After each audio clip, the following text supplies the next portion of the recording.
Welcome, everybody, and good afternoon. My name is Pericles Lewis.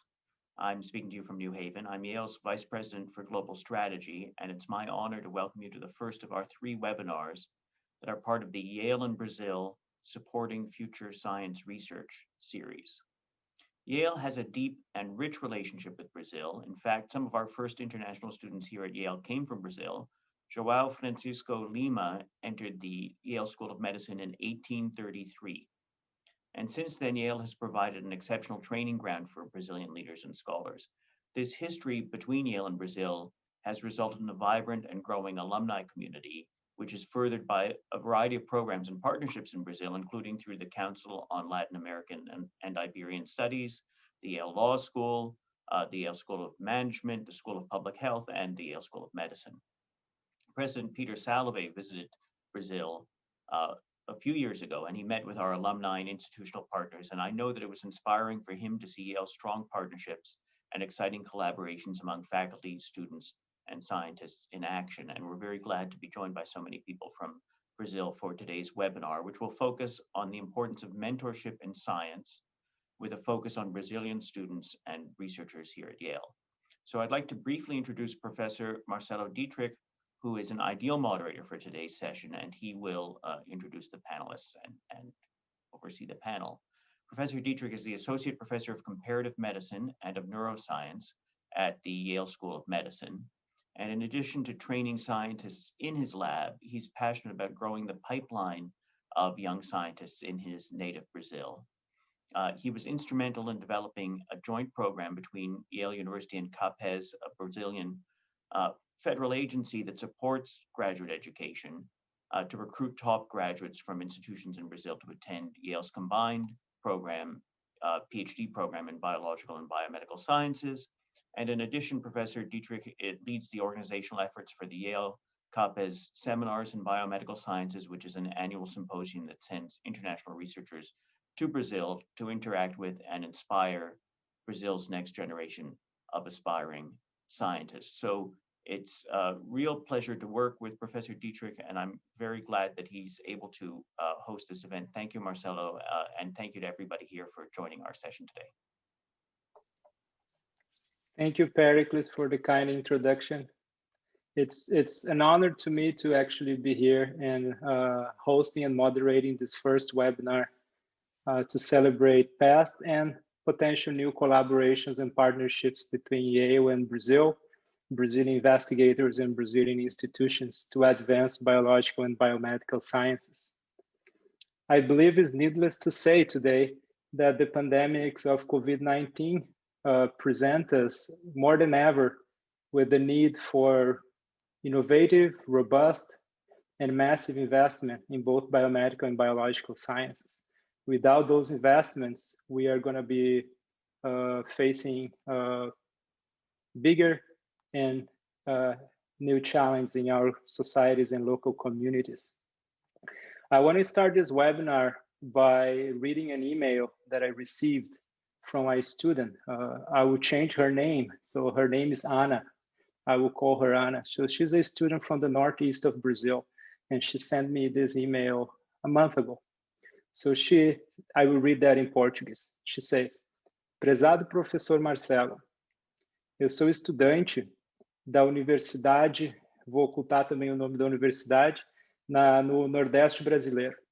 E meu sonho é ser pesquisadora.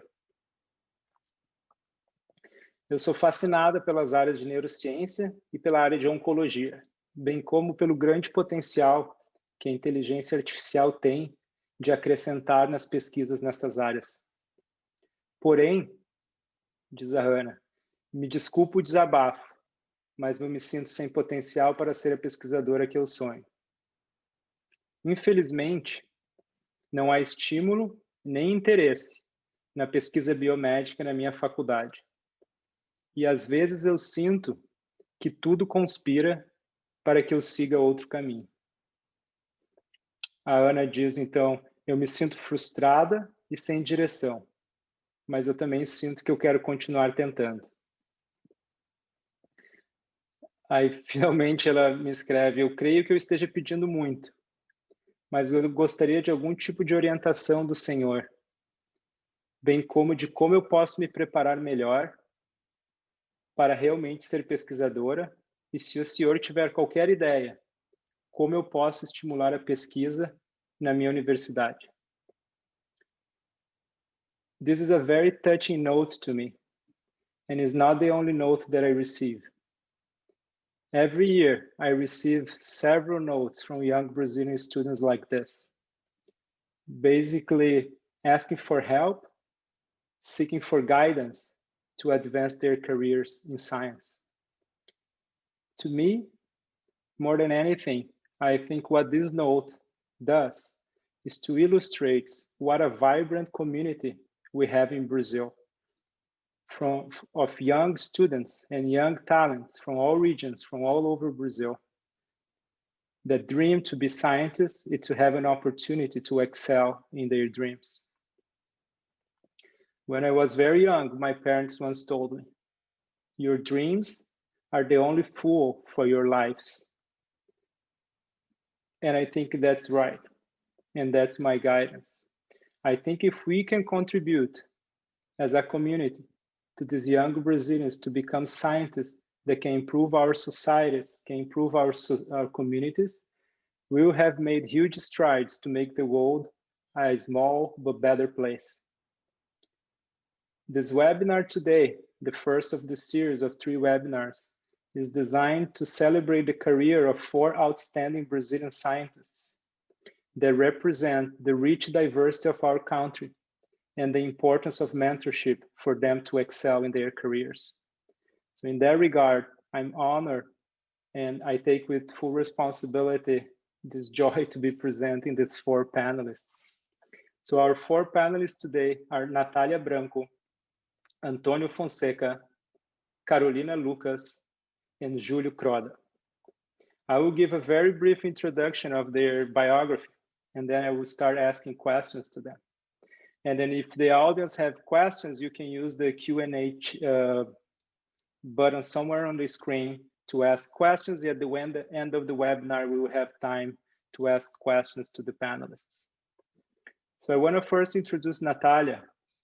So Natalia graduated in biology from the Universidade Federal do Ceará, and then she moved to Rio Grande do Norte, to the Brain Institute in Natal, to receive her master's degree at the Universidade Federal do Rio Grande do Norte. Natalia was born in Fortaleza, the capital of Ceará, in the northeast region of Brazil. And she completed all her degrees, all her studies in the northeast of Brazil. In January, just a few weeks from now, Natalia will be switching weather and will be joining us here at Yale for her PhD studies. So she will be part of a group of 60 students that are coming in January to Yale to start a full PhD in biomedical and biological sciences. So Natalia receives a fellowship as part of the joint program that Pericles mentioned between CAPES and Yale to sponsor full PhD students at Yale. So Natalia is coming as the 2nd class of the students, and there was a 1st class in 2019. So that brings me to our 2nd panelist, Antonio Fonseca. So Antonio is one of the 5 students that came from Brazil to Yale to pursue his PhD training, as I say, in 2019, as the 1st class of CAPES Yale PhD, 1st class of students in the CAPES Yale PhD program. Antonio came from the periphery of São Paulo, from the região do ABC, and he trained at the Universidade Federal do ABC, at the time a newly developed university, federal university in the region. I had the opportunity to visit the university, an amazing campus with fantastic scientists. So Antonio received his degree in robotics engineering, and then he received his master's degree in microelectronics from Universidade Federal do Rio Grande do Sul. He had an amazing mentor, I hope. It was me. So I had the pleasure to serve as one of the co-advisors of Antonio during his master's at URGS. And then later on, he came to Yale to pursue his PhD training. So it's really nice to see you back again here, Antonio.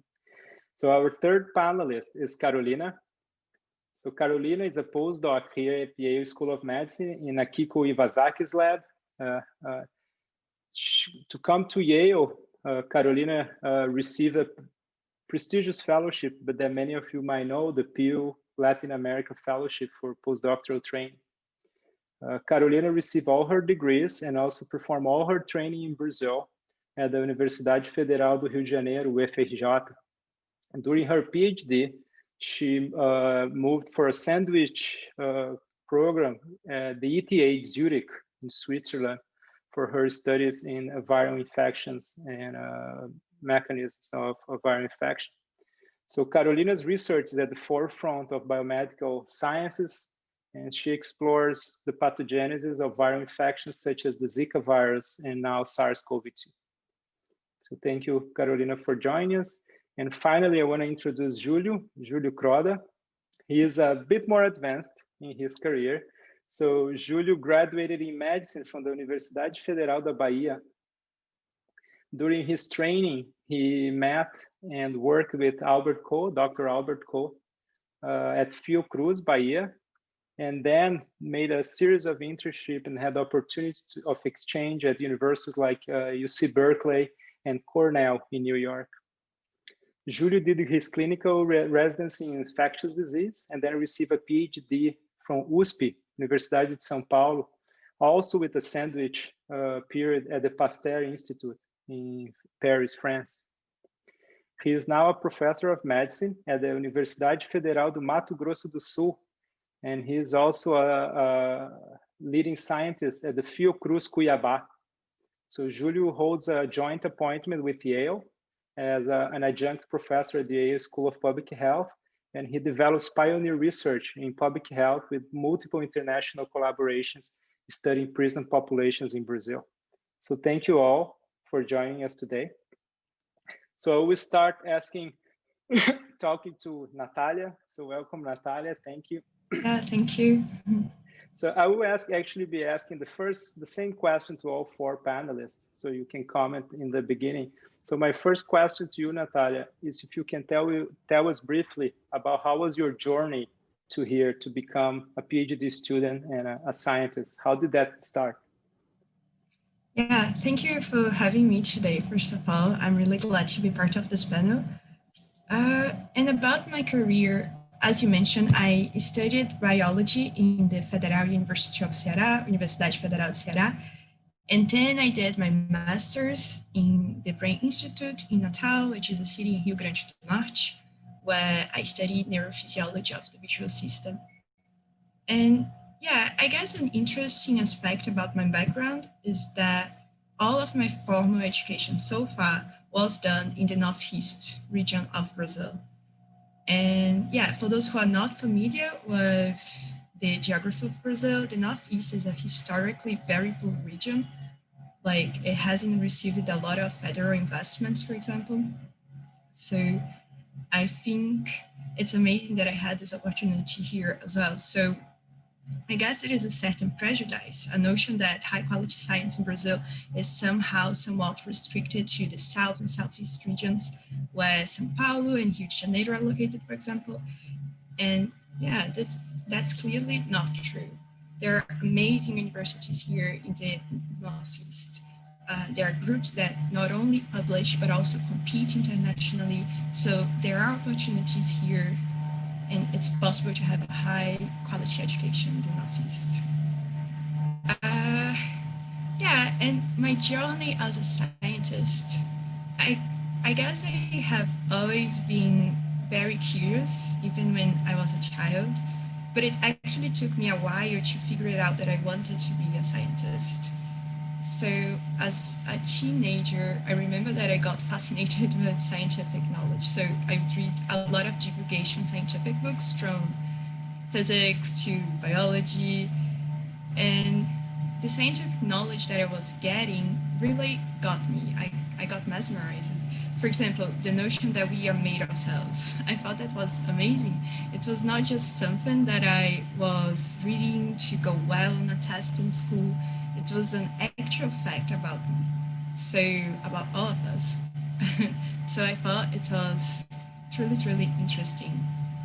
And Yeah, so I guess I saw in science a way of knowing about hidden worlds that were not obvious in daily life. And I got hooked in this idea, and that's what moved me to be here today as well.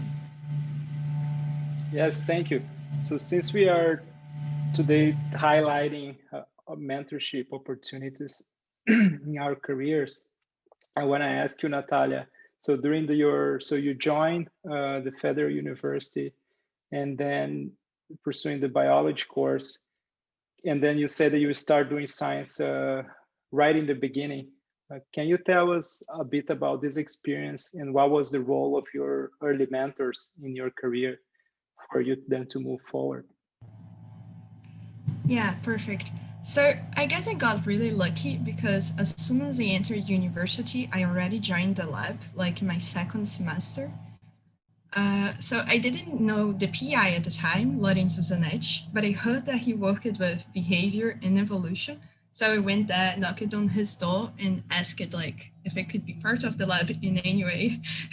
And having this initiative was actually a little bit intimidating because at that point I didn't know how science worked. I didn't know how I could contribute to the lab either.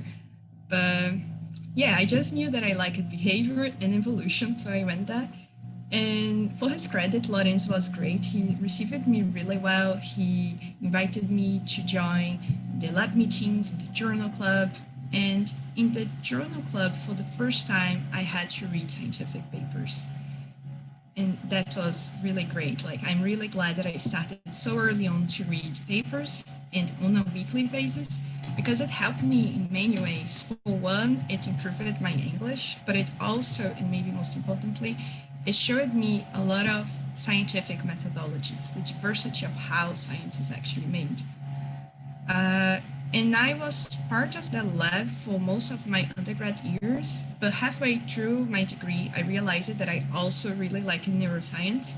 So I joined a neuropharmacology lab.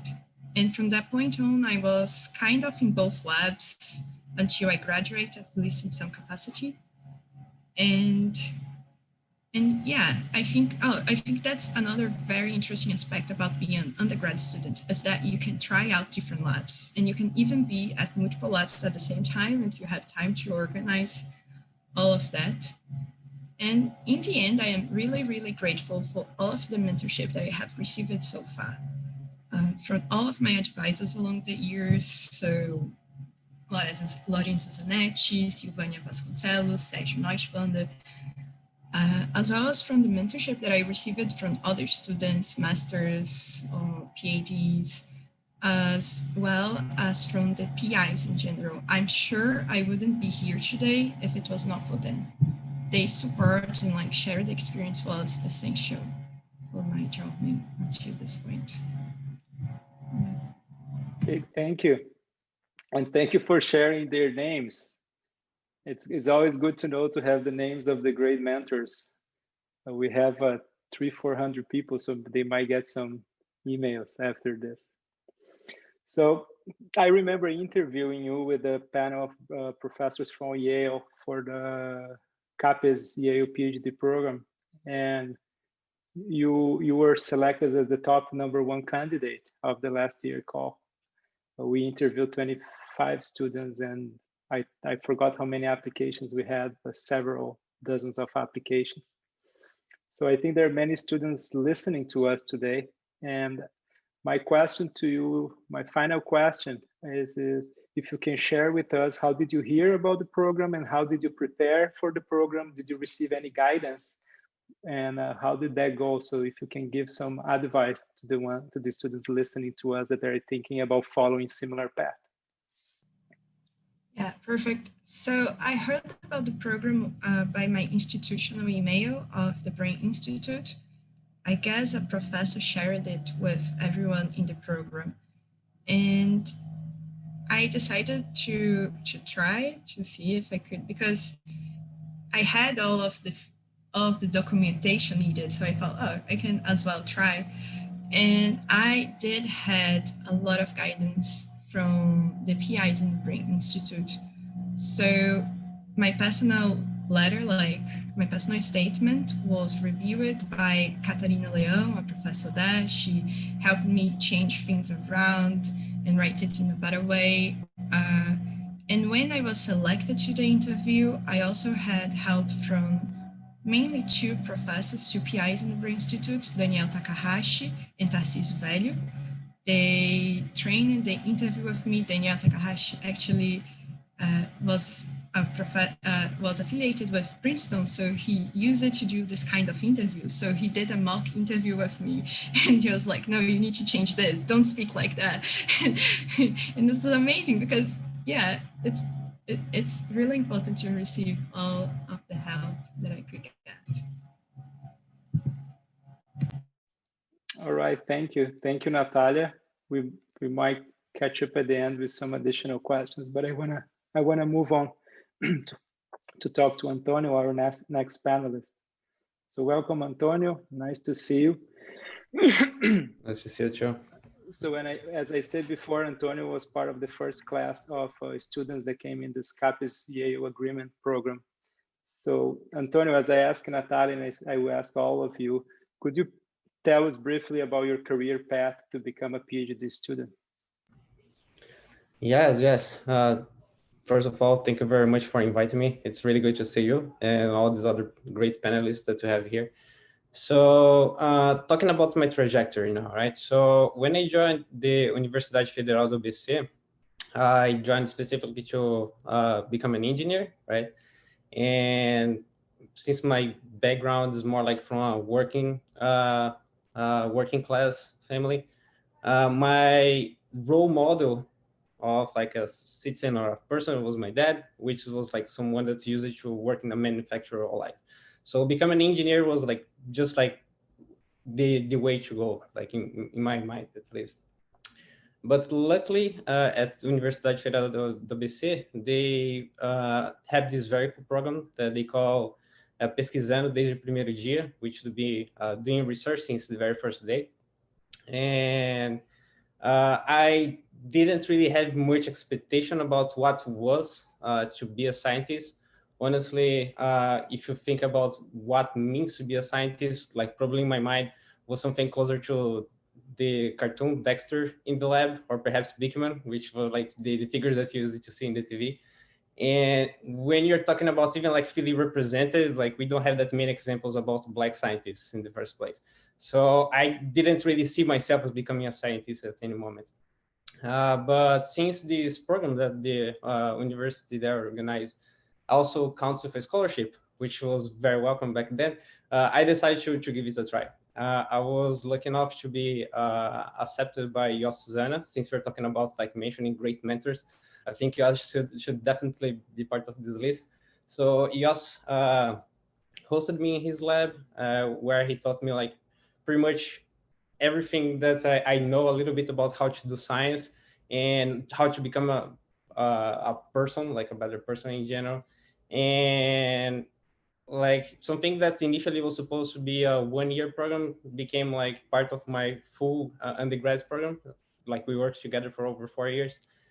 And I had an exchange program. So we had like a little interval between the end of my undergrad program and when I moved to the industry. I spent some time in the industry doing research, but like in industrial scale. When I finally decided to do the move to like the step toward the graduate school. And that's when I was introduced to you, Marcelo, and you're kind enough to have me in your lab during my master's program. And after my master's program, I decided to apply for the CAPES scholarship. Thank you. It's actually the first time I heard about this doing science since the first day. Yeah, correct. So, yes. So did you? I think you said that. Did you receive a fellowship, and where did the fellowship come from? Do you know?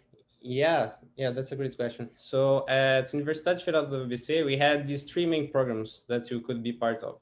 So the first one is the PDPD, which is like Pesquisando desde o primeiro dia, which the money comes from a budget that the university has. We had another category that had exactly the same type of scholarship, that was coming directly from CAPES. which was called the Iniciação Científica Scholarship. And there was a third modality that was coming from FAPESP, which was a little bit more money, but a little more difficult to get as well. So we had these three options. Of course, we had several other types of scholarships that you could get by like being a TA for classes and other stuff. But yeah, those are the three ones that I made most use of. Okay, thank you. It's just that I know what you were talking about now, but I never heard exactly with this, the way you, this particular program from FABC.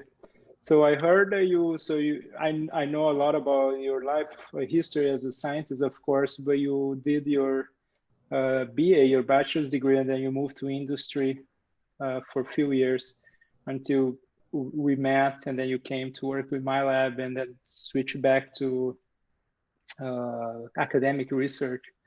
So I think it's sometimes we don't talk about these transitions from different fields or different parts of either from industry to academia or vice versa, from academia back to industry. So I wonder if you could comment how this transition was, and what was the role of your mentors at the time to help you and guide you to the time of your life. Sure, yeah. So the move from the academia to the industry actually was because part of my engineering program. So it like part of your formation is to do an internship in the industry, right? And I was lucky enough to, during my exchange program in Canada, I got the opportunity to do a little internship in a company that was developing robots for mining tasks. So it was a small company and was a very much like an international environment with students from all over the world as well, and very welcoming. The CEO of the company was also one of the professors in the institution that I was studying, so felt like just like an extension from our classes. And that whole experience was so enjoyable, and I learned so much from it that I decided to extend my stay in the industry for a little longer. So once my program in Canada was over, I moved back to Brazil, and then I got a position in like multinational company. And I don't have to tell you that the scale is way different, and the way how things work are quite different as well. So I saw myself like in an environment where everything was way more modular, and the task force was more specialized. So the whole experience of like this developing and design was kind of disrupted for me. I did learn a lot, but I felt like I wasn't progressing, or at least moving in the direction that I wanted to be. I wanted to be like tackling basic questions. You know, I wanted to work on things that people care about and be helping people. So I felt like it was time for me to move back to the academia. And exactly during this period, a friend of mine that's familiar with your research, he said that could be worth to give a shot and send you an email, right? I have to be honest, that I was not really expecting much out of it. I was like, yeah, it's like a Yale big shot guy. And like, I'm looking up if he even replies to me, which you did. And we had a very long, even though like, I was very grateful that you replied to me. We both know that took like over a year for me to decide to do the move. I was in the company, right? So like it was working as an engineer, like with all my family around me. And it's a very comfortable position. So like a friend of mine, usually he calls it the golden chains, right? It's like things that are holding you back, but like, yeah, it's kind of holding you back, but in a weak way, right? And yeah, it took a little while for me to let go from all the comfort zone, right? And finally decide to do the step towards going back to the academia, which I'm very happy that I did, looking back now. That's great, thank you. Yeah. And I'm happy that I contributed, probably in a minor way. So we are running a little bit out of time, so I want to move to the next panelist, but we have a few questions already. They will probably ask you back in the Q&A. So thank you, Antonio. So I'll talk to Carolina. So welcome, Carolina. Thank you for joining us. I don't see Carolina here, but I assume she's around. Yeah, I'm here, Marcelo. Oh, Maybe okay. now I'm up here. Yeah, it's confusing my screen. So thank you for being with us. So as I say, Carolina is a postdoc at Yale. She's doing amazing research and now in SARS-CoV-2, COVID-19. And so thank you for joining us and being talking to us. So if you could answer the first question of giving a briefing overview of your career and how you got to Yale. Yeah, thanks, Marcelo. So first, I just would like to thank you, Marcelo, and all the organizers for the invitation to participate in this panel, and to all the people who registered and present today here. So I would also like to congratulate Marcelo and all the organizers for this initiative.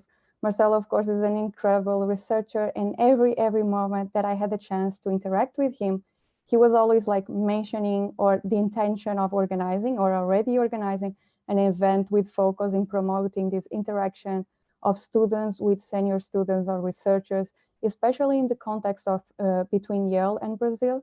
Marcelo always seemed like very close to his students, not only in terms of lab experiments, but also like concern and willing to do something more to help. So this is very inspiring. And seeing all the challenge of coordinating a lab, and he always moved this lot of energy to these programs. I think this is so important and very inspiring. So thank you very much for letting me participate a little bit on this. So now answering your question and speaking about my trajectory. So first, I just believe that my trajectory is a very typical trajectory for those who pursue a career in science research. And I believe that many of you will identify with the steps in my trajectory. So I graduate in UFRJ in Rio. So I already at that time had somehow a certainty that I was interested in the academic career and that I want to work with research. So I start in the research in a lab in the first semester. Then I did my master's also in microbiology department. And always through my career, I was interested in focusing immune response against viral infections. So at the same time during my master's, I have always been very interested in teaching programs, and being in the classroom was something that I enjoy. So at the same time that I was doing my master's, and always I had like, if I have the opportunity to try, if there's an open position to work as a teacher, that I act as a teacher in UFRJ. So all the time I was looking for these positions, and the point that I was doing my master's, I noticed that I want to have this experience, like not only teaching in the universities, but also in public schools and be more involved in social projects. So at the same time that I was doing my master's, I also did like this exam to go back and start, so a graduation again and focus on teaching programs. So after that, I also did what we call in Brazil the PhD sandwich. So I did part of my PhD in Brazil and part in Switzerland.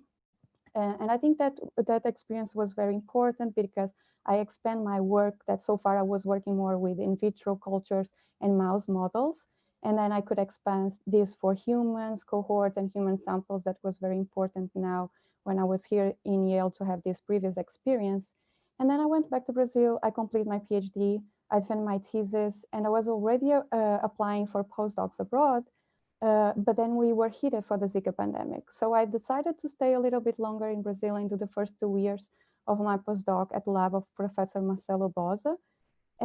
And after that, I applied for numerous like national and international funding to support my postdoc. And I was approved. I received a scholarship from Pew for Latin America Fellows. And I could join the lab of Professor Kiko Iyazaki in Yale that I'm currently working. So as Marcelo mentioned, I always work with immune response against viral infections, especially emergent virus. And in Akiko, I also tried to work with an emergent virus that was chikungunya. I was working in a pregnancy project, but then we were also hit for this pandemic, and I started working with a SARS-CoV-2. So importantly, I just want to mention that I always receive funding from the Brazilian government for all these steps in my career. And only during my postdoc, I received the funding from Pew, and I couldn't have done this without this funding.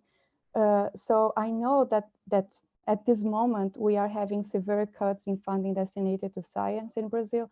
And I believe more than ever, we need to try to work on this. And we also need to try not only to change that, but also try to seek for more private initiatives and funding, so we could keep stimulating and promoting scientific careers in Brazil. Thank you, Carolina. It's very inspiring, actually, your path. I have so many questions to you, and I think we can already see a pattern, right? There's early undergrad opportunities that you and many of the other panelists have with fellowships, the Iniciação Científica, or the other program that Antonio joined, and also sandwich program that you have, and opportunities to go abroad and network. I think it is very important for the Brazilian community. So I think the question that I'm gonna ask, I wanna have time at the end for Q&A from the audience, but so you say you received the PU Fellowship, which is a very prestigious fellowship in Latin America. It's a competition in Latin America to come to Yale. And I think that might be helpful for the audience if you can tell us what happened around that time. How did you get the fellowship? How did you prepare? And what was the help of your mentors at the time? Yeah, so yeah, I received the PU Fellowship. I also applied for other, but yeah, the PU is very prestigious, so I choose to pursue and use the PU fellow and join a Kiko's lab, of course. So my first interaction with the Kiko happened back, I think, in 2016, 2017. I really admired her work and her impact as a woman in science. And while I was working with Zika in Brazil in the lab of Professor Marcelo Bosa, I was reading a lot of her articles, and then I saw like a mechanism that she was describing from a different virus. But at that time, I believe that mechanism was happening with the Zika infection as well. In fact, it's proven to be incorrect, and the mechanism was not happening in the Zika infection, but that is another story. But I wrote to her, and that was like my link to her. So I explained her what my findings, and I asked for her opinion and also for help, of course, with some reagents at the time. And she replied that email, but I definitely think that the contact that she had before with my supervisor helped a lot in this interaction. But then, yeah, she started collaborating with us in the Zika work, and she also agreed to be my supervisor in my selection process for the PU Fellowship. And I think, yeah, that is the story behind. And then I just mentioned that when I arrived at the Kiko's lab, she was also very supportive. So I think I was also very helpful, like even in Marcelo's lab, he helped me a lot, and Kiko also helped me to pursue wherever I was interested in doing. So I think I'm very happy that I think I was very lucky, and I also have mentors that helping me like with not only freedom, but in all the steps that lead me to where I am now. That's great. I do have to make a final question because you mentioned something about Kiko being this role model for you as a woman in science, that you kind of were reading her papers and like her ideas. And you are a woman in science that's doing very well, doing incredible research. You did very well in Brazil. You are doing very well at Yale. You are working in outbreaks, in the Zika outbreak. Now you are working in the SARS-CoV-2 outbreak. So you are working with boiling water under high pressure in the rapid research. So I want to hear about your experience as a woman in science into this high pressure environment that you work on. Yeah, I think there's still a lot of work to do, but definitely Kiko is an inspiration. So I also want to mention how we start working with this pandemic. So when I arrived to Kiko's lab, I initially started working with chikungunya, and the pregnancy model was something that I was trying to work with. And because of that, I was already working in this what we call BSL-3 facilities. So chikungunya here is considered a level 3 pathogen. I was already working on this facility. So when the pandemic started, and when we started receiving the first samples, so I was already familiar with the facility, and I also have this previous experience working with human samples that I worked before during my PhD, and I also have this experience leading in the Zika epidemic. So I think this was also very important. And because of that, Akiko trusts me. And I start working, coordinating this analysis, and I step up to coordinating this blood and plasma collections and isolations from infected patients. And at the beginning, it was really hard. I was the only woman working in the lab with this. And I still feel some resistance, and Akiko was always behind trying to help me. And I think something else that I can try to point. So I always try to pursue not only be a researcher, but also a teacher. And this is something that I also think is important. For example, I believe that a position of a head of lab is a very respected position. But for example, a position of a teacher, unfortunately, is not. And I still believe this maybe is a correlation with the past relationship and the visualization of teaching as a profession that is a correlation with caring of people, and that was always linked to women. And all these tasks, not only to take care of a home, but also take care of kids and elderly, that professions that are linked to this role, like nurses, social workers, and teachers, were always linked to this female gender and were devalued somehow in our society. And I also think this needs to change, not only the work in the lab, but also these kind of professions. Thank you, Carolina. It's very inspirational, and I'm sure it's very inspirational for the women in the audience. I will have to move on. We have more questions to you as well. I hope we have time. So thank you. And I think also one of the things that I hear from you is that we got to be flexible in science. So you were working in chikungunya, but then the SARS-CoV-2 hit and you moved, and then you're doing incredible research on that. So thank you.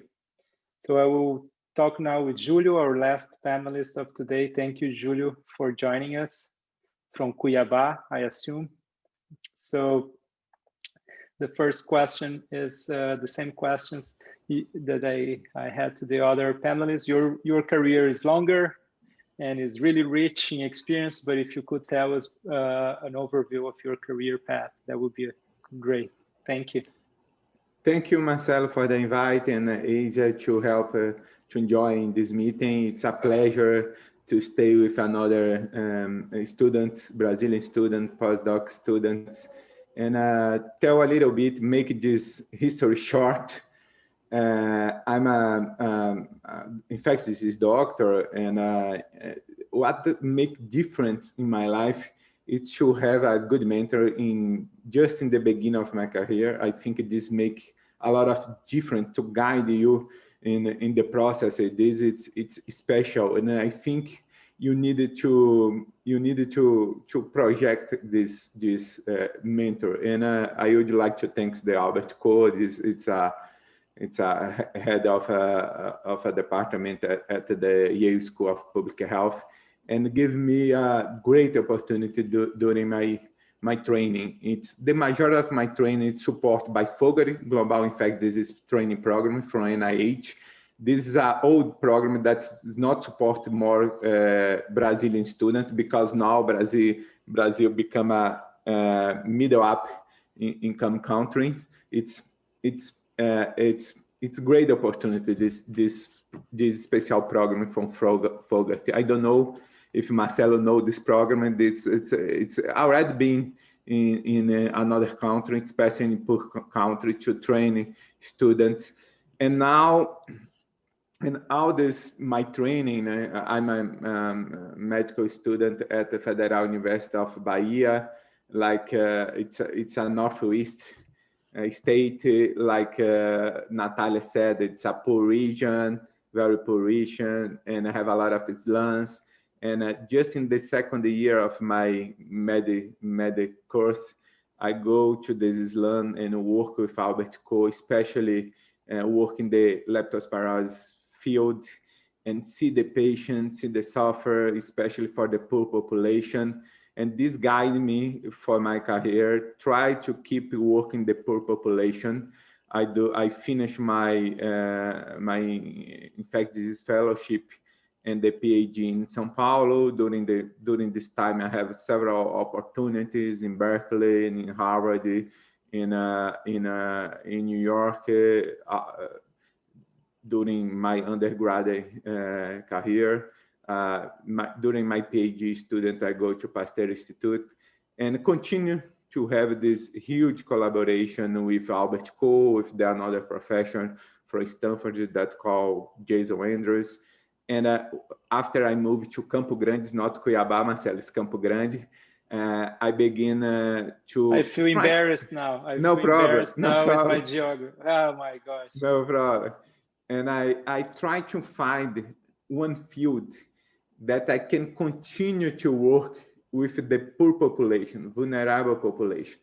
And I choose tuberculosis because tuberculosis, it's related to the poverty, and I can make difference in this community. I work in the indigenous community, in the prison community, try to improve diagnosis, try to do mass screening inside the prison. And I'm not too old, but I think it's a good example of how you can reach a good level of science if you have a good mentor in the beginning of your career.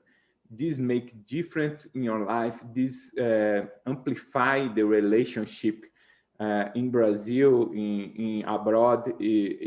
Nowadays, I am a part of a big program that receive students here. It's a global health equity scholar program. It's a Yale, Stanford, Berkeley program that I can receive American students. I receive more than 10 students from Yale, more than 5 students from Stanford, and I send my students abroad to Stanford, to Yale too. And this interaction among the Brazilian student, US student, develop a common project together. This is a great opportunity to improve the relationship among your institution, to give some background, to make the culture, Brazilian culture, incorporate for US student when came to Brazil and love this country. The majority that come to Brazil, US student, have a great experience here, great opportunities to interact with the community, with the science, and with the another student. In the end, they work together, write the manuscript together, and all this exchange give opportunity in the both sides. That's great, Julio. Thank you. I also have a lot of questions to you. We are running short in time. I have a very quick and short question because I was interested in the exchange program that you send students abroad, and you also receive students in your at Fiocruz or Universidade Federal where you work. So who pays for this? Who are the partners in this collaboration?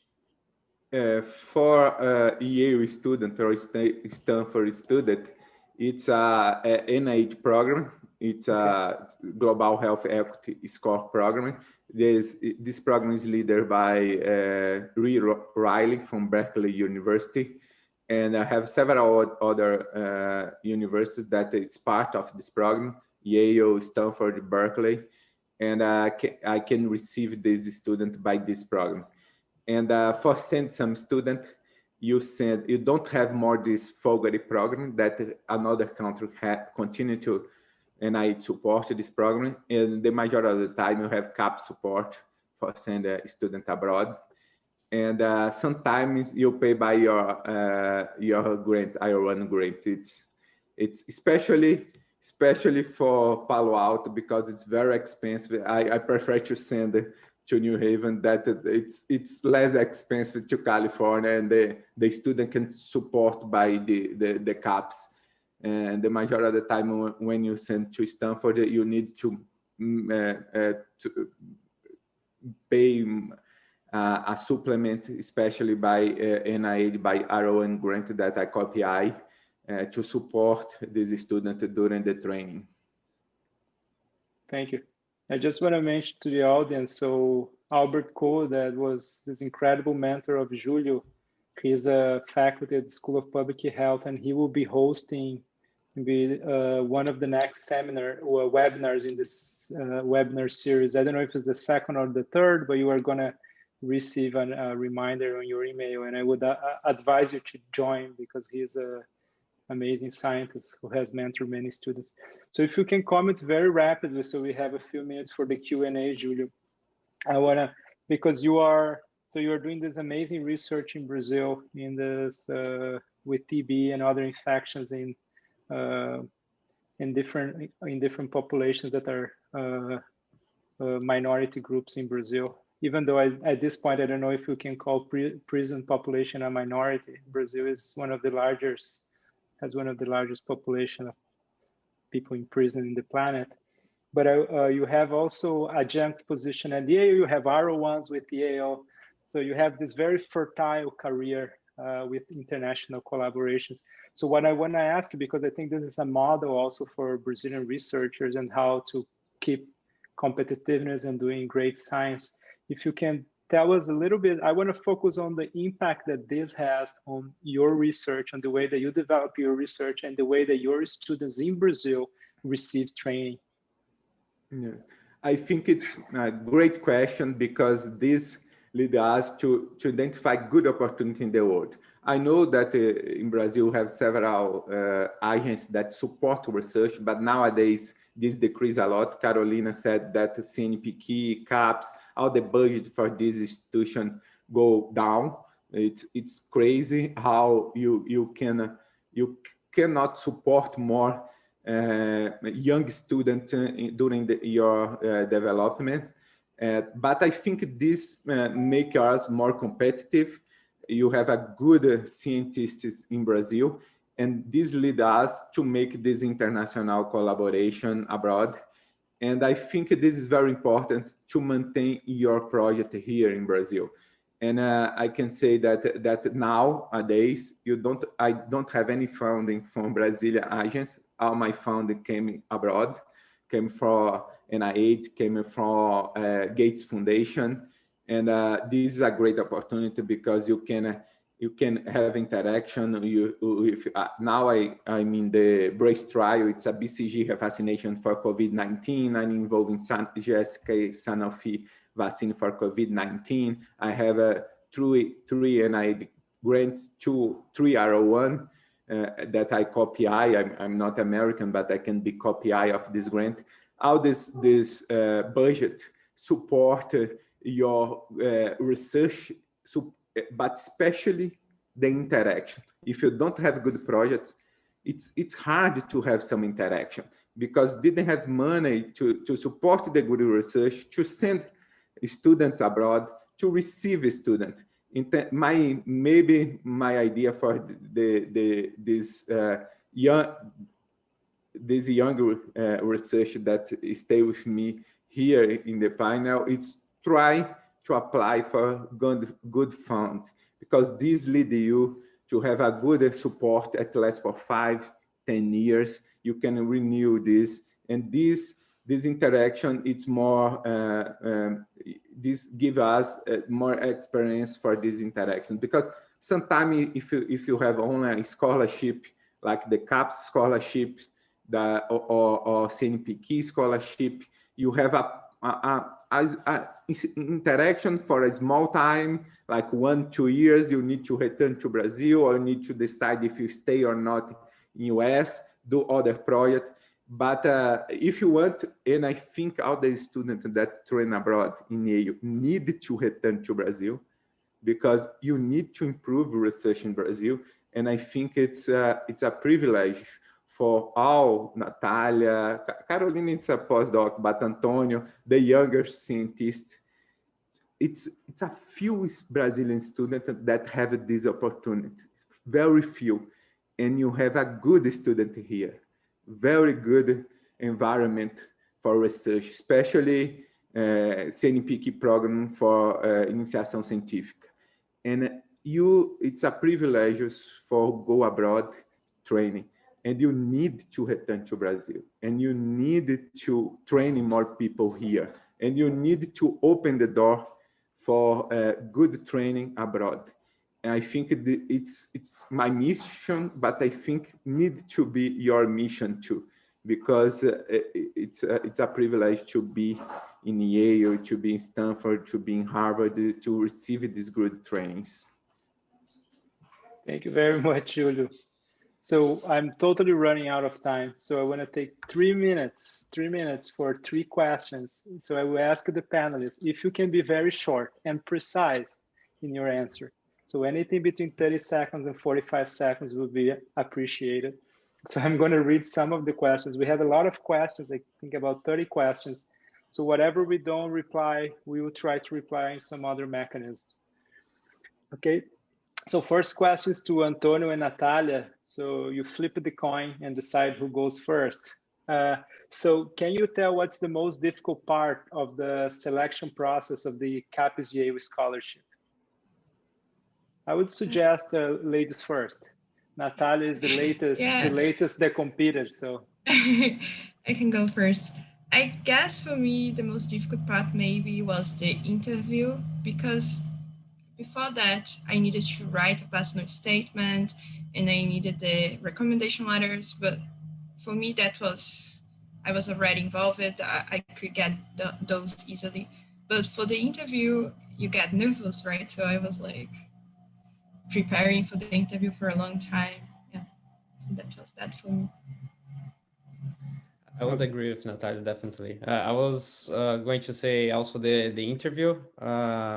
First, because like you don't know exactly what questions are coming your way, right? And also there is the extra pressure of like conducting the interview in not your native language, right? So like expressing yourself might be a little bit more difficult.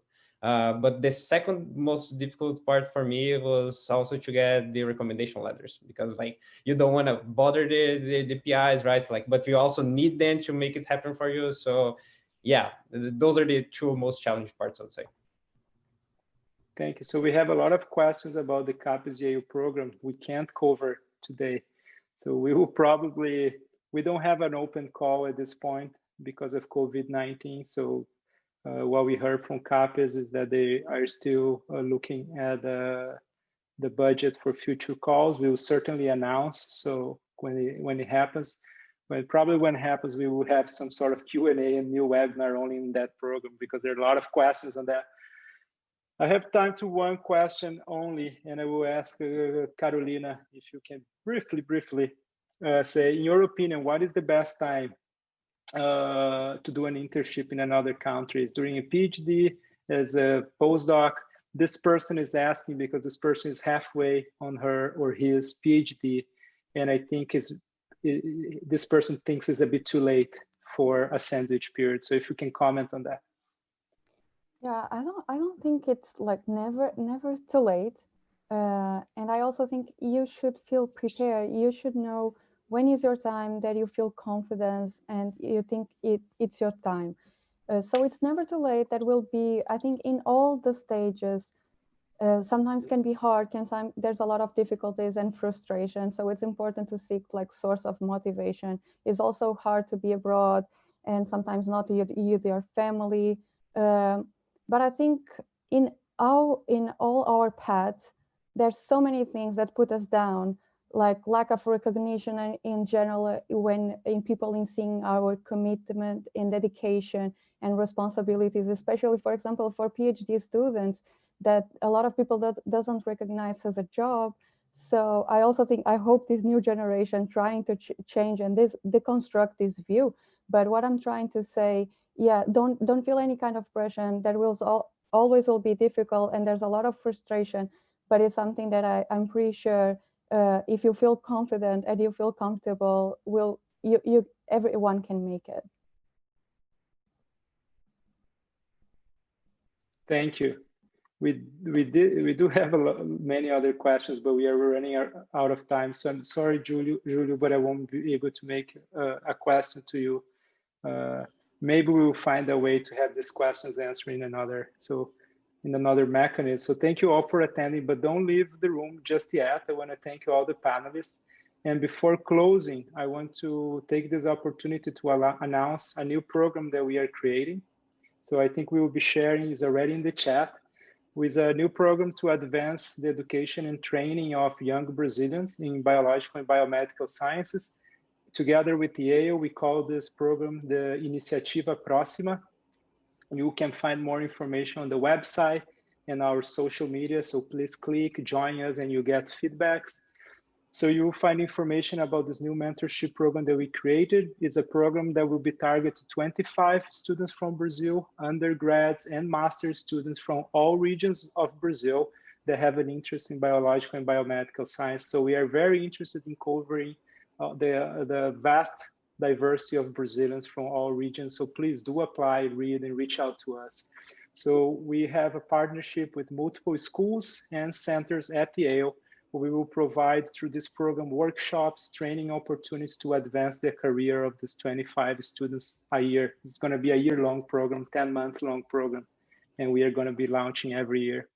Every December, if opportunity allows and COVID allows, and Carolina helps us with her research, and we will continue to have our in-person meeting in Brazil, and then we will invite these 25 students to join our in-person meeting for networking and further career development with usually 15 to 20 speakers and scientists from the best universities and research institutes in the planet. Just so you know, the registration is going to open on January 1st, so keep reaching out to us, looking at the website and social media, stay connected. I want to thank you everyone to be here. I hope our conversation today can inspire students like Anna that I mentioned early on. She sent me that email to continue her career in science and education. Together, we hope to advance the training of young scientists in Brazil and beyond. And I want to close with what Nelson Mandela said in the now famous quote of Nelson Mandela in a 2003 speech. He says, education is the most powerful weapon which we can use to change the world. So please join us and let's do it together. Thank you all.